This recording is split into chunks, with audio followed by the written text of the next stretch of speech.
इस वीडियो को लाइक करें, मेरे चैनल को सब्सक्राइब करें और बेल आइकन घंटी भी दबा दें। हेलो दोस्तों, नमस्कार।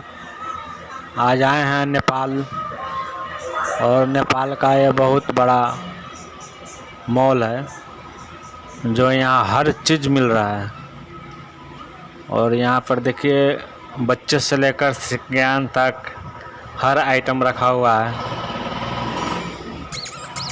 और यहाँ पे बहुत सस्ते दाम पर भी दे रहा है और एक से बढ़कर एक सामान सब रखा हुआ है।